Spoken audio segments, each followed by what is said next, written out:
a practice practices that recognizes and respects Indigenous peoples as traditional stewards of this land and the enduring relationship that exists between Indigenous peoples and their traditional territories. So the Greater Bay Area sits on the ancestral land of over a dozen tribal nations, but Yuming and my home, where I am now, sit on the land of the Ohlone people. So unlike some of the other fellows who are launching brand new schools, I did my host site is a school that's been around for a while. So Yuming is in its 10th year. So my work during this fellowship was focused on diversity, equity, and inclusion at our current site, but primarily focused on launching Yuming #2. And since we are an established school, I'm going to share some of the highlights of our program, and then I'll kind of weave in areas in which my work with the fellowship impacted or informed our work as an organization. So now that we're expanding to our second school, our leadership team is comprised of organizational leadership and site-based leadership. And here you see those of us who are working at the organization level. So this team represents a wealth of experience in educational leadership, and everyone on this team is really committed to dismantling white supremacy and racism in our organization. So this is our site-based leadership team. Yuming #2 is launching with just one grade level next year, just kindergarten. So we've hired an assistant principal to guide the school in its first year. And with my support and the support of our chief academic officer, we will also be sitting at our new site to help make sure that school has a strong start. And the CAO, some of you who are familiar with Yuming may recognize her name because she's the previous principal of Yuming, and she's come back to help us out this year. She left at the end of last year.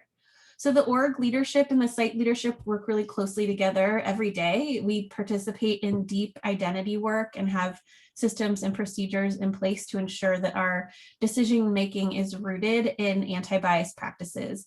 And every time we meet, we review and reflect on our Yuming commitments, which I'll share in a little bit, including and especially our commitment to seeking a diversity of perspectives. And one thing I brought to our team from the fellowship is the impact analysis framework that we now use when making decisions as an organization. We ask questions like, are all racial and ethnic groups who are affected by this policy or practice at the table, and how will the proposed decision affect that group? And that was something that I think was done sort of, what's the word I'm looking for? It wasn't systematic when I came to Yuming, and now it is. This is, I'm not going to spend much time talking about this because our work chart is getting huge as we grow. But you can see kind of now that we're launching Yuming #2, our central team is growing. So that's our leadership. And then one thing, we have a very large board, so I'm not going to go and read each board member's bio, but I just want to call out that our board has a wealth of experience across multiple domains and also includes some of Yuming's founding parents. So the highlights of our board's experience include school founders, operations and facilities experts, finance and legal professionals, as well, and importantly, experts in educational equity and anti-bias, anti-racism work. I wish I had pictures of everyone, but unfortunately I don't, sorry. So if and when we share these slides out afterwards, you want to read about our board members, you can look at them. But when I timed myself this morning, I did not have time to go through each individual. So I'm just going to skip through the slides. And just to give you a little bit of grounding in sort of where we are, our first campus, technically our first school, is across 2 campuses. So we have a lower school in Oakland and upper school in Oakland. And our new campus, Yuming #2, is at a temporary site in West Oakland. We are subletting classrooms from Envision Academy, who is also launching their new site there in West Oakland. So this is not a long-term facility. We're still looking for a space that will serve a diverse population. This is a low income area, but most of our incoming kindergarten students are not from this area. partially because when we did our application process, we didn't have this site identified yet. So people in the neighborhood didn't know that we were going to be there until our application process had closed. So I think one of our biggest challenges this coming year is bringing our families into our anti-bias, anti-racism work that we are engaged with deeply with our staff. But it is a little bit trickier and more challenging.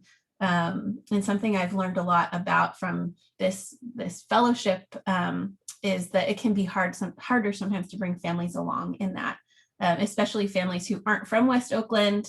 They consider West Oakland to be like a bad neighborhood, which, you know, is sort of veiled racism sometimes. So that's something we're working on with our families who are going to that school. So this is UMing's mission statement. I will read this. As a leader in Mandarin immersion education, our mission is to nurture our inclusive and diverse community to become empowered, engaged, and outstanding global citizens. And along with that, we have our equity vision statement. But as I don't want to be someone who just reads all of the words on all of the slides, so I'm just going to sit this here for a moment, let you read it, and then I'll move on.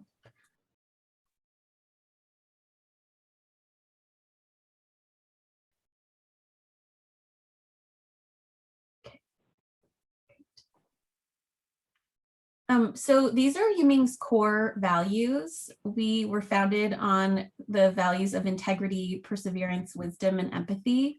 And these values are nurtured and developed in our students and embodied in every adult who takes on the task of educating our scholars. So these values have grounded us and connected us, especially in this past year, which was which is completely unprecedented in terms of the pandemic that we all faced, as well as the persistence of systemic racism in our country. So I'll talk a little bit now about our school community, our demographics, and sort of who represents the makeup of our school. Our goal is to have our school population reflect the population of Oakland, the neighborhood in which our school operates. And this is a lofty goal. We're not there yet. So you can see our FRL, which is the socioeconomically disadvantaged group, in OUSD, which is the Unified School District, is 71%. At UMing in this upcoming year, or this past year, I should say, was 24%. So we still have a long way to go, although we're relatively close to matching that metric for the city.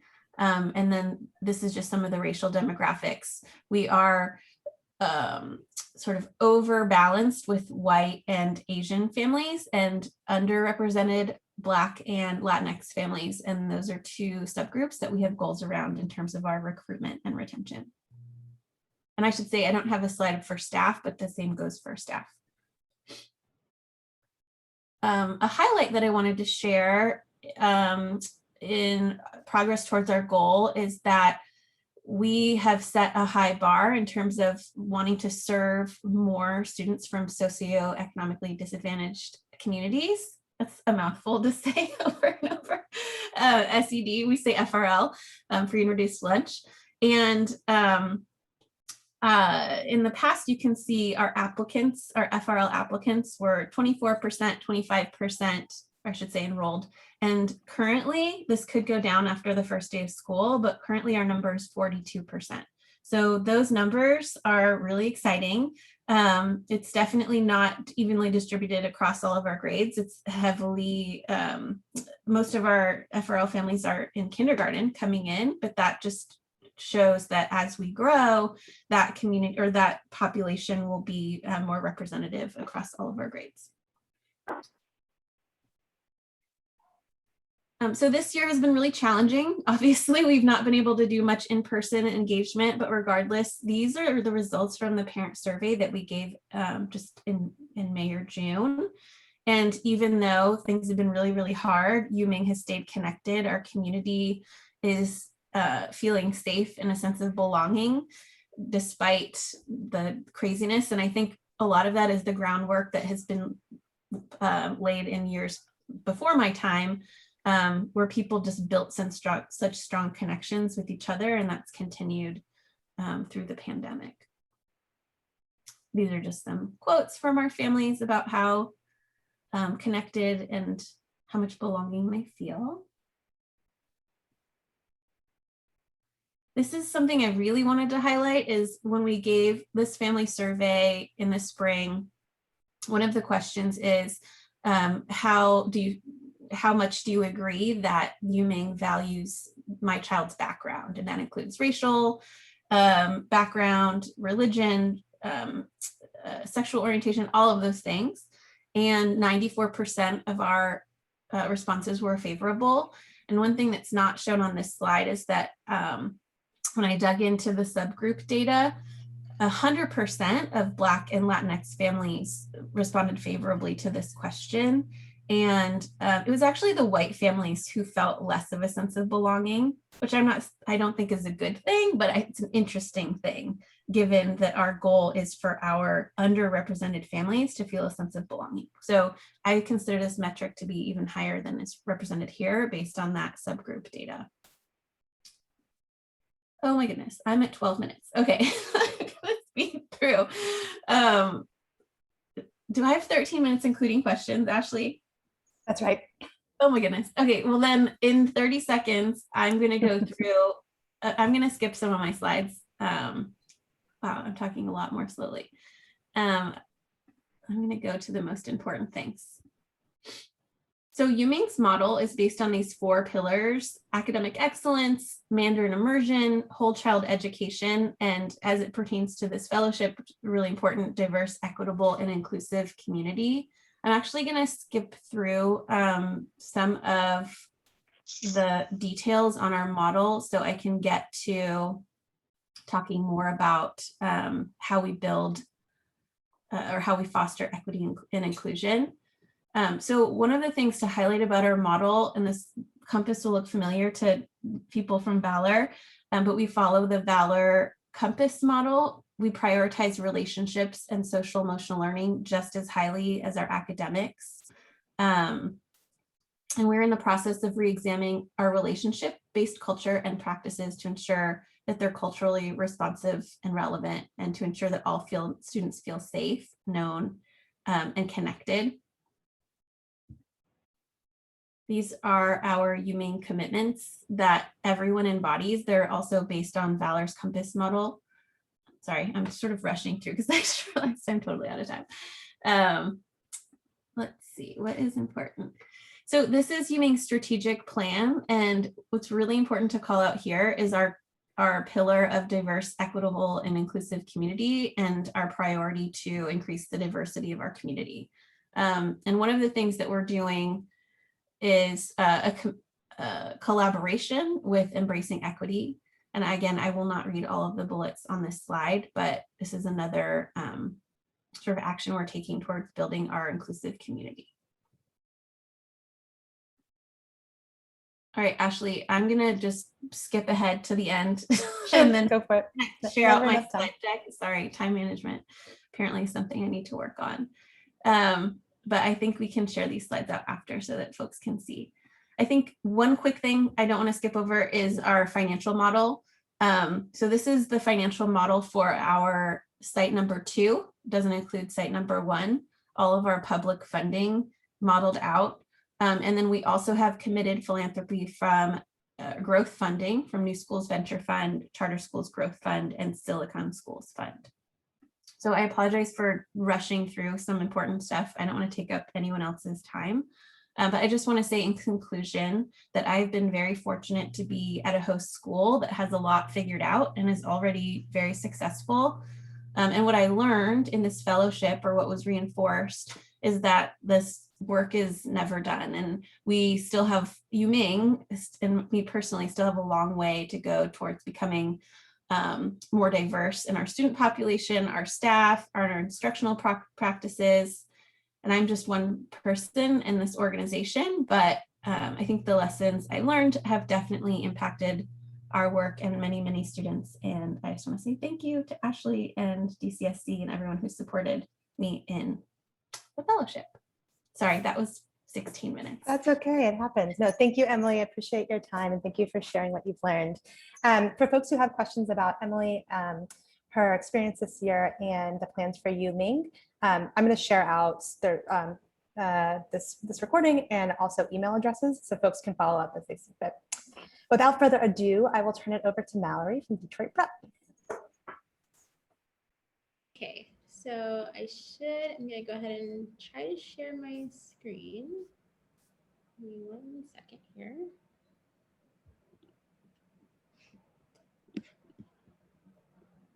And let's see.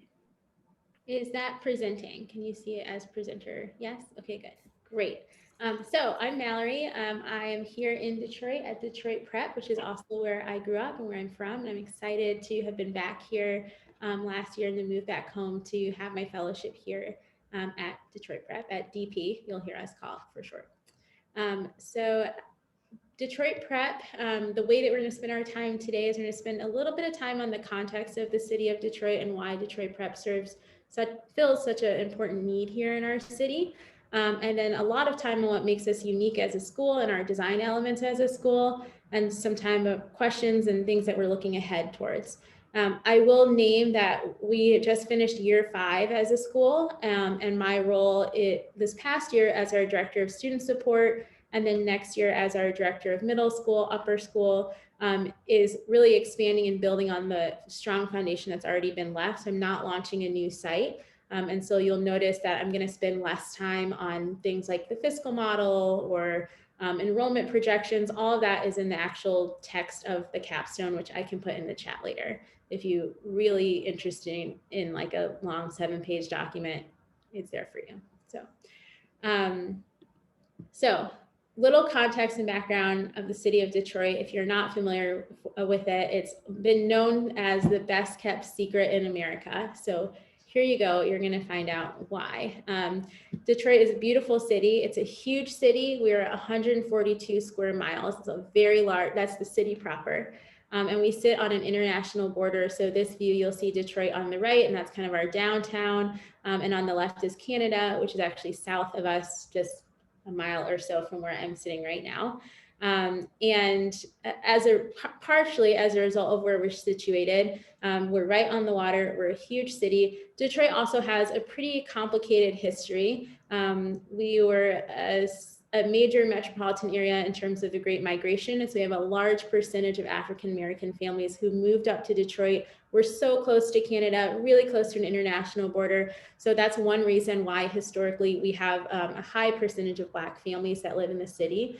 And we also have a really complicated past. So it's, in addition to being beautiful and great, it's also really complicated and filled with riots in the 60s and walls that were built to segregate neighborhoods, and a large percentage of families moving out of the city as a result of white flight. Unfortunately, that hasn't really been corrected. Even just last month, a report came out, we're actually still the most segregated city in the country. And we're the 4th most segregated metropolitan region in the United States. And I would say, as someone who grew up here, that sounds about right. Usually you're in a school with other kids who look basically the same as you, and your neighborhood is also with families who look pretty much the same as you. So you'd really have to drive out of the city and out to the suburbs to get a little bit more racial diversity specifically. And unfortunately, of course, that also falls along lines of economic diversity as well. So at the time that Detroit Prep starts in 2016, the city of Detroit, in the actual Detroit Public Schools Community District, DPSCD, which is a huge district, we're looking at about 82% of students in that district identifying as Black, and that sounds about right with matching in terms of the actual population of the city, and only 2% enrolled as white, identifying as white, 13% identifying as Hispanic, Latinx, and 73% qualifying for free or reduced price lunch. So at the time that Detroit Prep starts as an intentionally diverse school, that's really a unique experience for the vast majority of students in the city.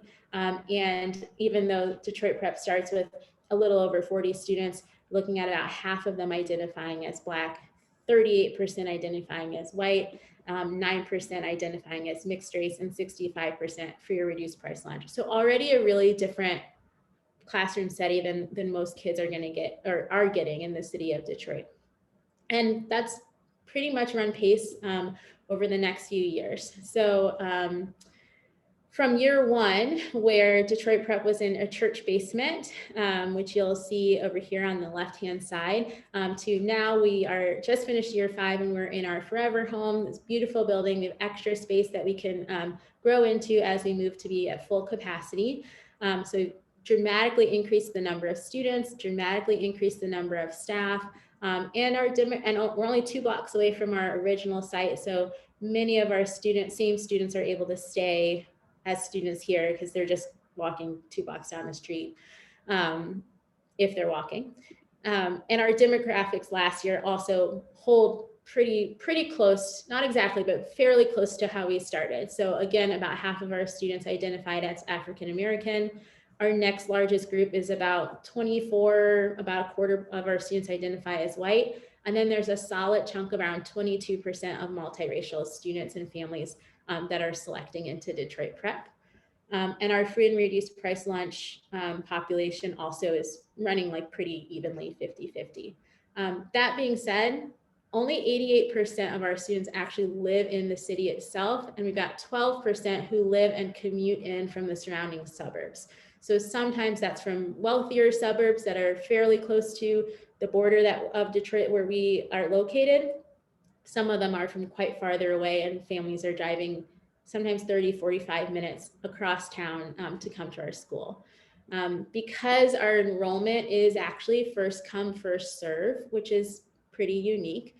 That also means we have to be really intentional with our recruitment to make sure that as students are signing up and families are signing up, we're kind of holding with the types of demographics that we would want.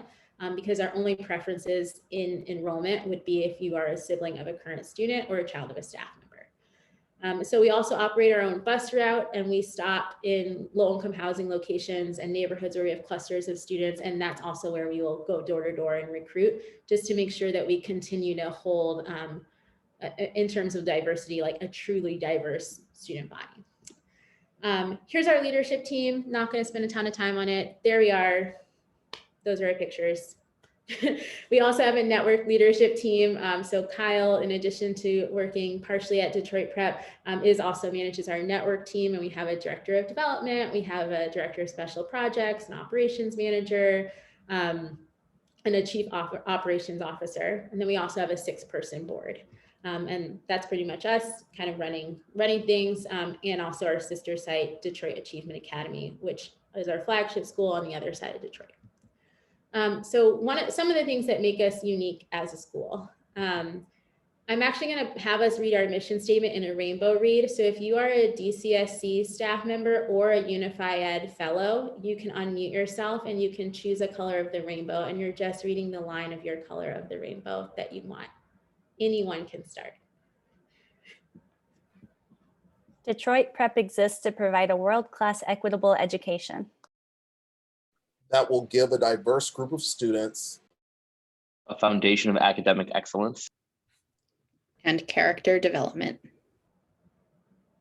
while fostering a love of learning and passion for exploring, and fulfilling their extraordinary potential.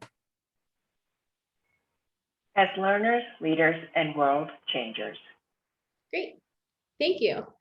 We start every professional development by reading our mission statement, not always in a rainbow read, but I needed a break from talking. So thank you guys for stepping up to do that for us.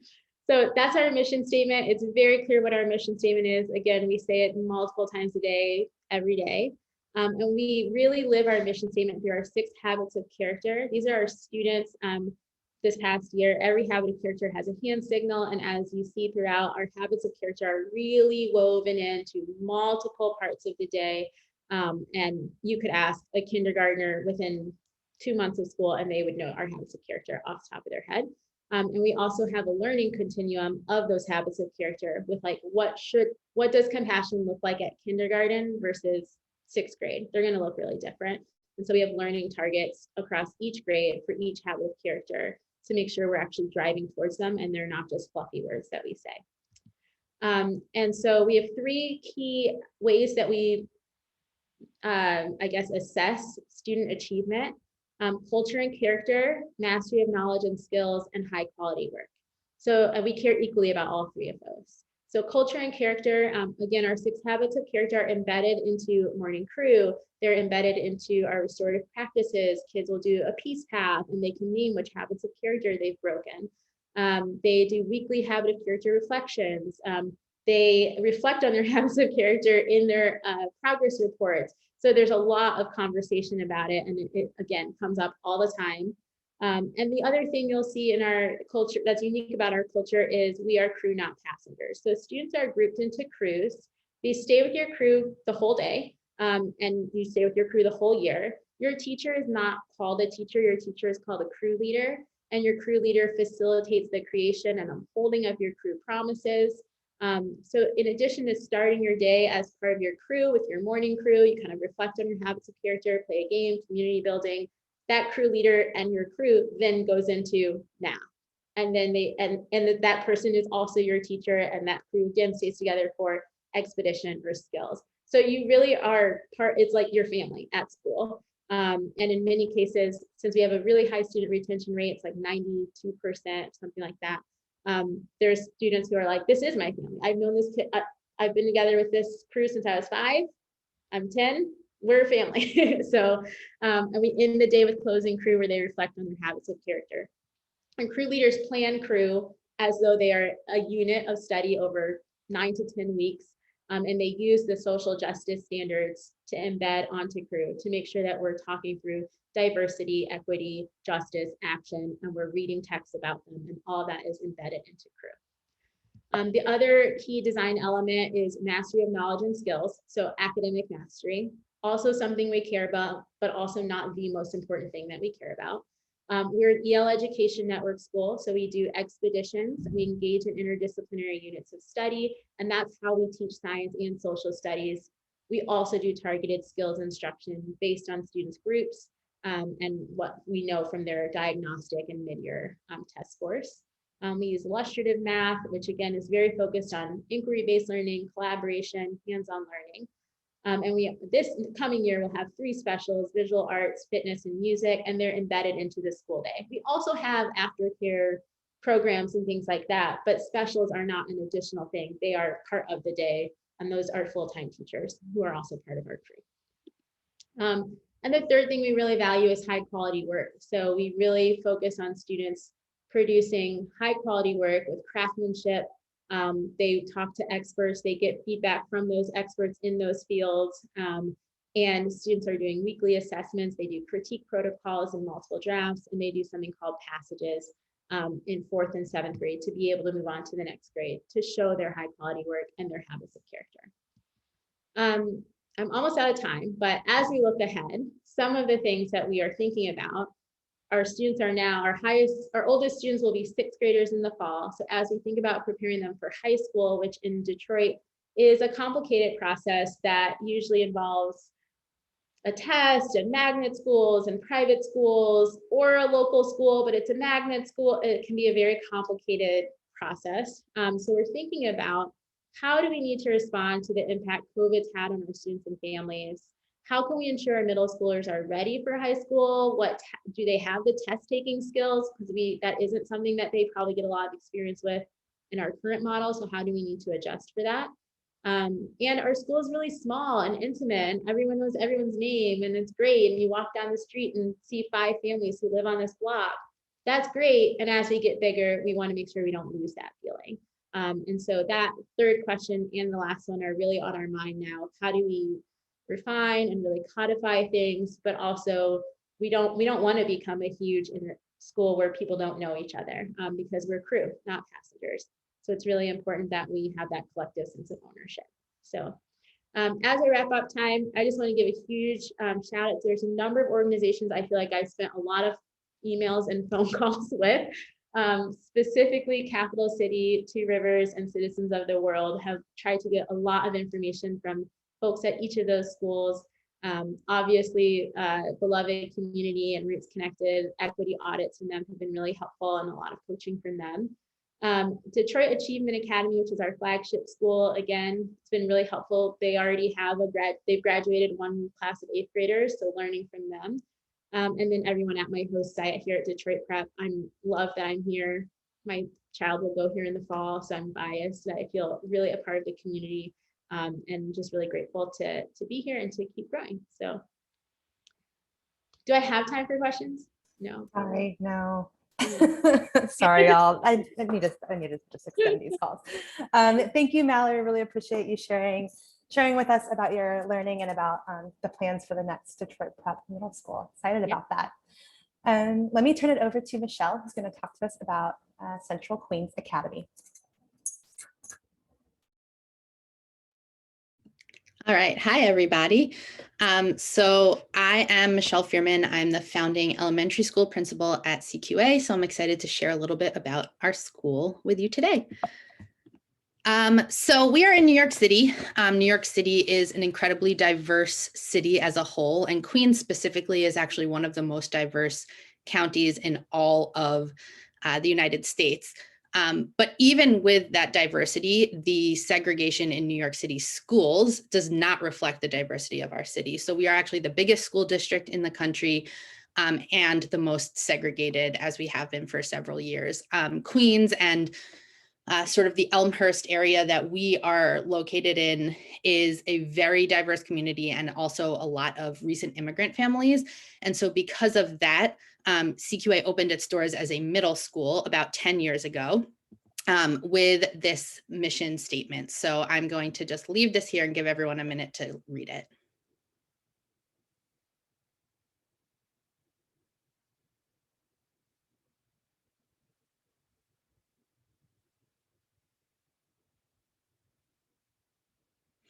So this is the mission statement that we opened with for our 5th through 8th grade middle school. This is also the mission statement that will apply to the elementary school that we will be opening in August, in just about a month.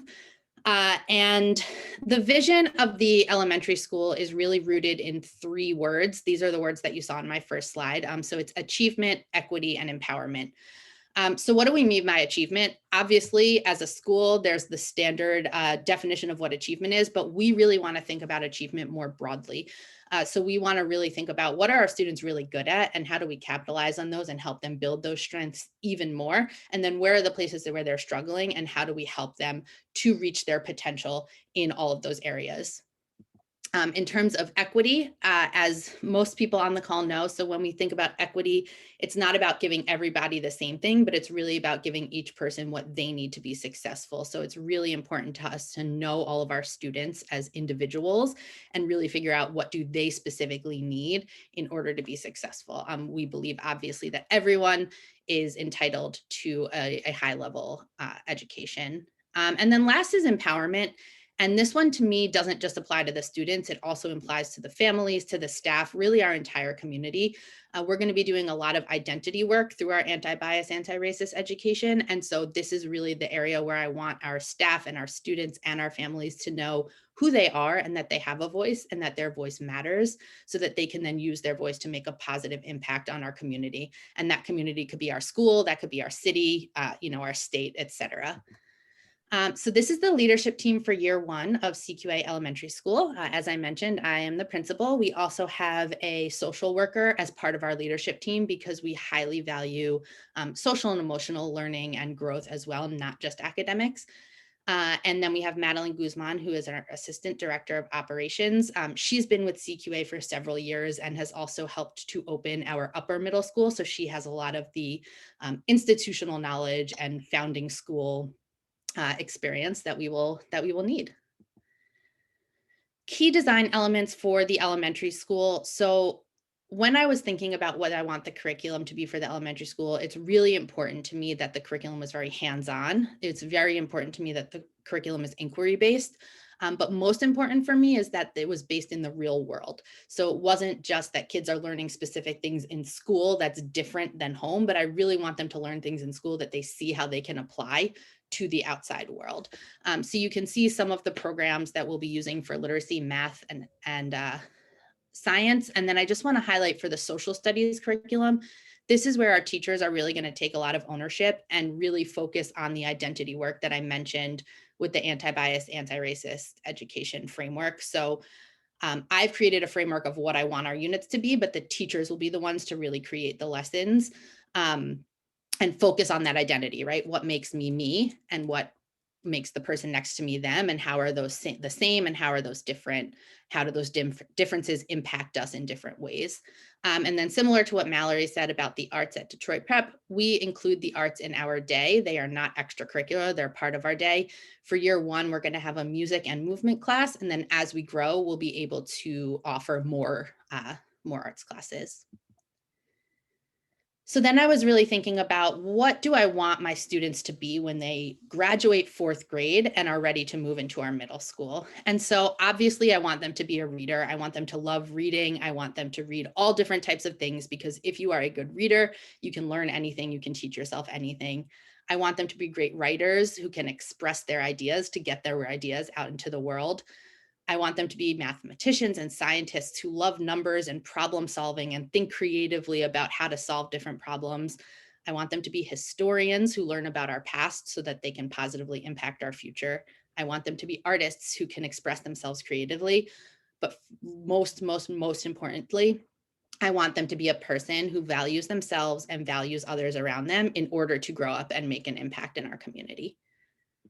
In terms of success metrics for year one, we're really focusing on reading and math. Not that we don't value the other things, we absolutely do, but these are our sort of main foci for year one in terms of growth. And a lot of our goals are about growth, not about necessarily what the achievement is, because we want to make sure that we're meeting students where they are and really celebrating that growth.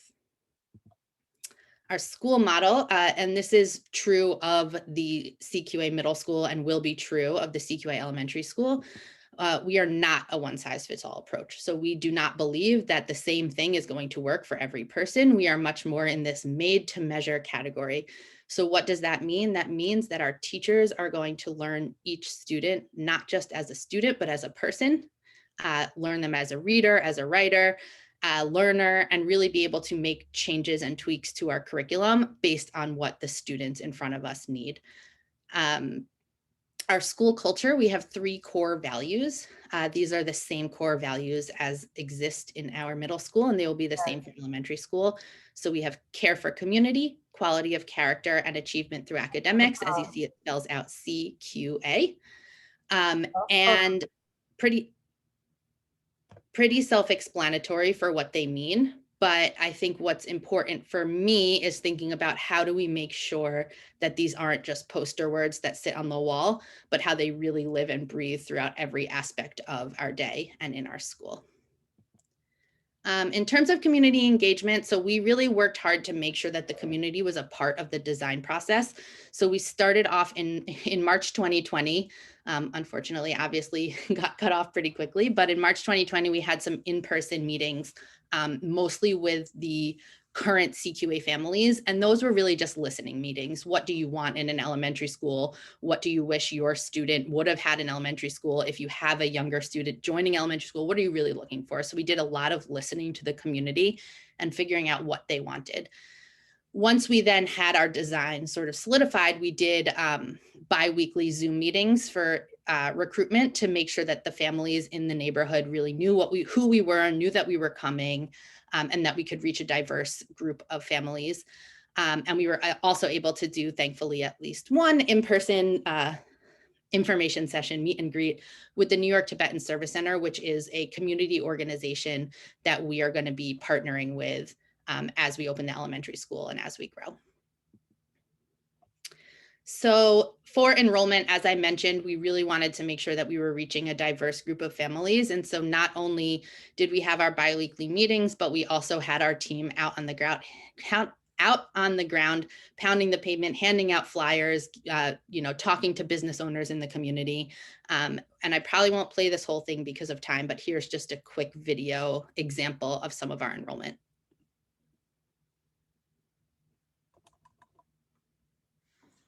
We are a group of educators united by our unwavering commitment, working tirelessly day after day and year after year to ensure that our scholars learn and grow. We are a group of scholars, curious, joyful, and sometimes shy, eager to learn about the world around us. We are a group of families from all over the world. We have different beliefs, traditions, and speak many different languages. Nos une nuestro deseo de darles a nuestros hijos la mejor educación. We are Central Queens Academy, CQA, where caring for our community is core. We believe in quality of character and strive for achievement through academics. I will pause it there for a time, but as Ashley said, she'll share out the slides if you're curious to hear the rest of it. And then some exciting news, well, not this yet, but for enrollment purposes. So we did run our lottery in April. We had about 640 applications for our 110 spots, which on the one hand is very exciting for us. On the other hand is just another example of how much the need for great schools in this area are. But we do have preference in our lottery for English language learners. So about the first 30% of our seats do go to English language learners, as well as sibling preference or staff children. So in terms of growth plans, as you can see here, this is going to be our future home. So not for this coming school year, but for the year after. CQA is going to have a beautiful new home with kindergarten through 8th grade, all in the same building, which is really wonderful for our families. I got a tour of the construction site and it's really amazing. Hopefully you guys can all come visit once it's open. In terms of expansion, we have been approved for a second charter, but because of the charter cap in New York City, those plans are somewhat on hold right now.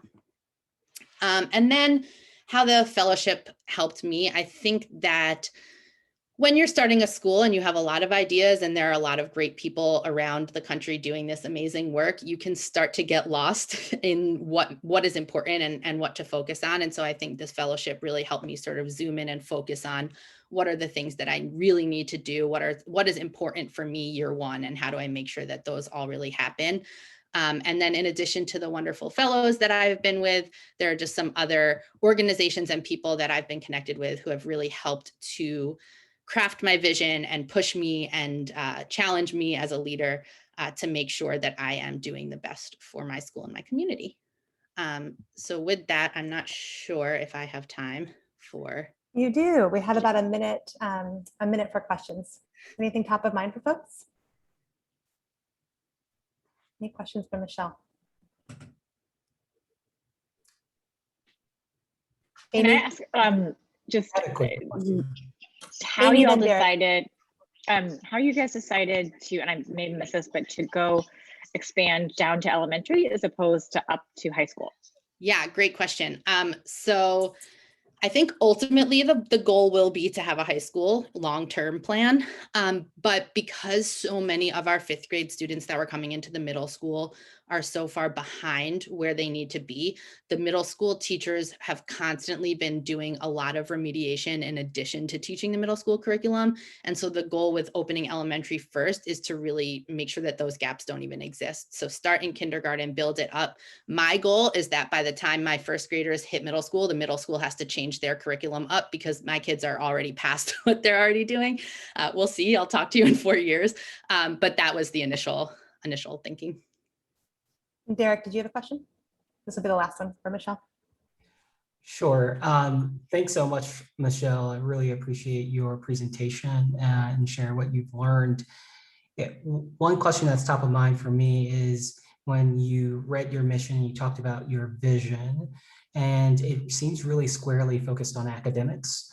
But in your narrative, you speak about educators learning young people as both students and as people. Like, how do you reconcile like the culture that you're trying to build with a vision that does not include supporting young people outside of supporting them through their education trajectory? Yeah, that's a good question. So as I mentioned, the mission statement is what the mission statement for the middle school is and has been for about 10 years. And I think one conversation that we've been having is based on some changes that have happened in the middle school and based on the elementary school, what are the tweaks that we need to make for that? And so and I see all my fellow CQA board members nodding their heads along with me. So I think that what we tried to do with the elementary school is rather than tackle the big job of like changing the organizational mission statement right away, is what's sort of our tagline and focus for elementary school, and then how do we then over time make changes to the bigger picture mission and vision. Does that help, Derek? Did that answer your question? Thank you so much. Appreciate that.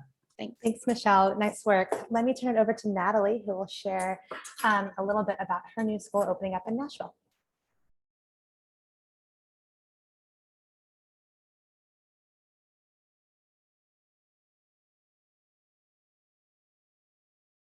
Sorry, getting my screen all set up. I have the honor of going fourth, so I'm going to go through the slides about Aventura as quickly as I can, but I know if you have a 1 o'clock, you can feel free to hop off. All right, so Aventura Community School. I was a fellow this year at Valor Collegiate Academies here in Nashville while creating and writing the charter application for a new dual language project-based learning charter school named Aventura Community School, which just last week we received our authorization, so still definitely celebrating. I wanted to start with our mission statement because I feel like that really just conveys like the core of who we are. So if you want to read through the mission statement, and feel free to drop a word or a phrase in the chat that resonates with you from the mission of Aventura Community School.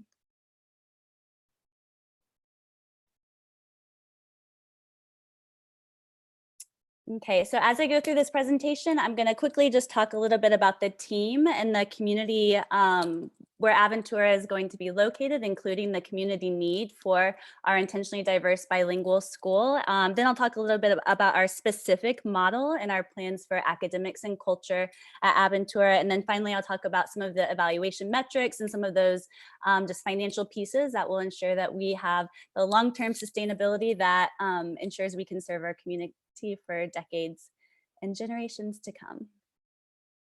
So we are a New Start charter school. This next school year will be our planning year, and we'll plan to open in 2022 with kindergarten and first grade. The founding leadership team who will be working full time to make sure that our academic and cultural systems are in place and our community engagement is strong and robust are myself, along with 2 other co-founders who are all parent educators. We each have over a decade of experience in education and just are incredibly passionate about creating educational systems and practices that ensure that all families feel that they are valued and represented within our school and within our community. And then our amazing founding board of directors who signed on to this crazy adventure of applying for a new charter school in our community represents a diversity of experience, including financial expertise, legal expertise, as well as really, really strong roots in the community and some community-based organizations that serve the immigrant and refugee community in Nashville, including the Tennessee Latin American Chamber of Commerce and the Tennessee Immigrant and Refugee Rights Coalition. Our founding board of directors also represent the linguistic diversity of the students we intend to serve. 60% of our directors are multilingual, 50% are from an immigrant background, and I think importantly, 7 of the 8, excluding myself, I'm also a parent, but 7 of the 8 are also parents, so bring just that passion for the need for this type of a school model in our community. Aventura will be located in Southeast Nashville. This map might not mean a lot to those of you outside of our local context, but Southeast Nashville is the community of town that continues to experience growth. That's the green bars that you see there. We are experiencing growth even though overall enrollment in the district is steady or slightly declining. This is also the area of town that has the linguistic, cultural, racial, and socioeconomic diversity that supports our mission and our model. When you look at the growth in this community, it's largely driven by English learners and Hispanic families. So you can see in just the past 5 years, there's been the English learners in our district have nearly tripled, and then Hispanic families have also grown considerably. So far there's only English only approaches to educating families and providing services in this area of town. So there's a tremendous need for an alternative dual language model where families' native language is an asset as part of the instructional model. And then, so when you look at the schools that are in our Southeast community, you can see there are two trends. So the gray bars are the overall achievement, and then the green bars are the EL achievement at elementary and middle schools in our community. So you can see the first trend is that either there's low achievement generally for everyone, or for the schools that do have the higher overall achievement, you can see a significant gap for our English learners. And as I mentioned just a moment ago, so far there's only English only approaches to providing services for English learners, which is why we believe there's such a need for an alternative approach. And so our target for student enrollment is basically to reflect the diversity of our community. So when you look across the top in the blue, these are the demographics of Southeast Nashville, and we intend to mirror them with a slightly higher proportion of economically disadvantaged families and perhaps a slightly higher proportion of English learners in order to support our dual language model. We'll hope to enroll approximately 40 to 50% native Spanish speaking families, 40 to 50% native English speaking families. And then the linguistic diversity of Nashville extends far beyond those two languages, of course, but we've heard from families who are excited about the value of developing biliteracy in English and Spanish and just the value that that brings. All right, so we've spoken about the community need. There's obviously a need for alternative options for families, for a better approach to meeting the needs of this community. And so last year was our application year where we were working on really kind of refining aspects of our model and our approach. And so we engaged in over 200 stakeholder conversations, and the themes that we repeatedly heard from families when we asked two questions. We asked, what were your favorite things about school when you were a kid? And we asked, what do you hope for a school for your own children?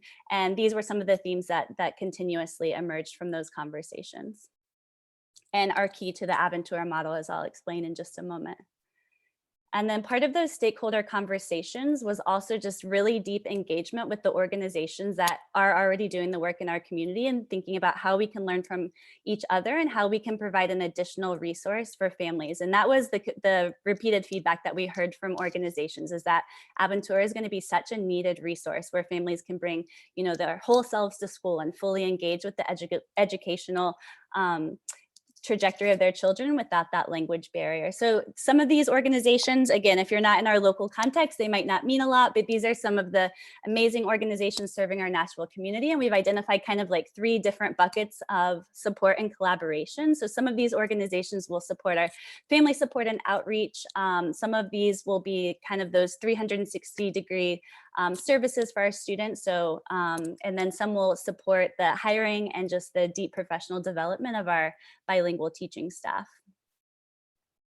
All right, there's our mission statement again. And then the vision for achieving that mission. There's kind of these five